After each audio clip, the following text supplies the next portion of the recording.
कि एनसीईआरटी में ये किताब को शामिल करना चाहिए, Muslims against partition by Shamsul Islam. शामिल करिए उस किताब में, पढ़ाइए कौन था।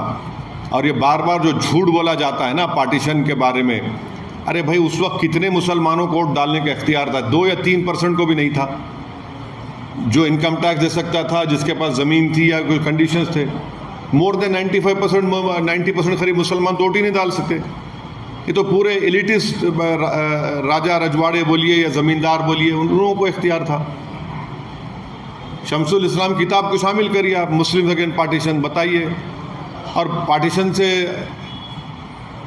आज हमारे को ब्लेम कर रहे हैं, हम कैसे जिम्मेदार हैं उसके? मुसलमान जो भाग गए वो भाग गए, जो वफादार थे वो ठहर गए। आप आज भी वही बोला जाता है।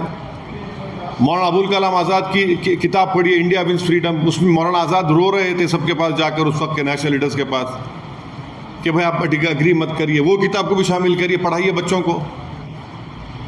आप तो इन चीज़ों को शामिल ही नहीं करना चाह रहे हैं।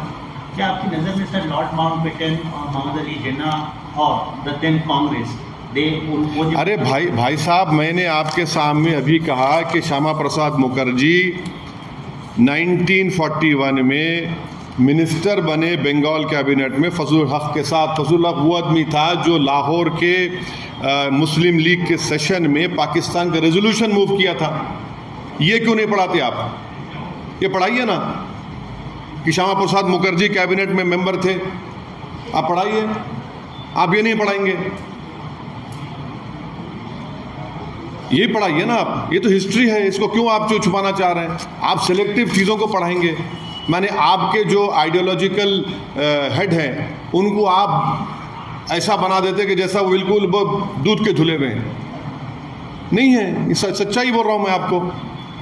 आप ये क्यों नहीं पढ़ाते अपनी किताब में, जो बना रहे हैं किताब, कि भैया आपने आरएसएस ने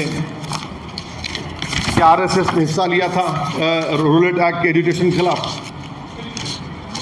बताइए आप बताइए, उसमें पढ़ाइए ना कि आरएसएस ने हिस्सा लिया था सिविल डिसोबीडियंस में, क्विट इंडिया मूवमेंट्स में, एंटी कॉलोनियल सत्याग्रह में। ये भी पढ़ाइए ना, क्यों नहीं पढ़ाते आप जब प्रधानमंत्री बोल रहे हैं 100 साल, तो ये भी बताइए।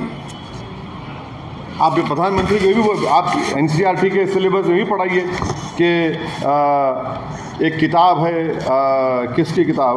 प्रधानमंत्री बताएं आरएसएस का प्रार्थना क्या है, उनकी शपथ क्या है, डालिए उसको एनसीईआरटी में, दिखाइए क्या क्या है चीज़ें। ये अब आप अपनी आइडियोलॉजी को दुनिया के सामने आज अच्छा जाहिर करने के लिए आप दूसरों को बता रहे हैं बुरे हैं, अच्छे हैं। भाई आप सब चीज़ पढ़ाइए, क्यों छुपा रहे हैं चीज़ों को आप?